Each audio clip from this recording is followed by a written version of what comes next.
'53 Dodge Power Wagon, and it's restored to the nines. Got the big factory winch, and there's his bulletin board.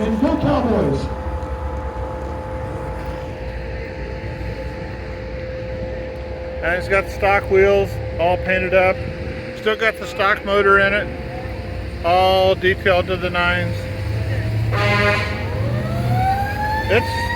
If you're into power wagons, it's got all custom interior. It's a beauty.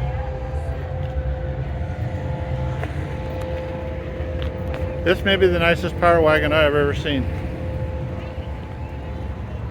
And I go to quite a few car shows, as you might imagine. Good job.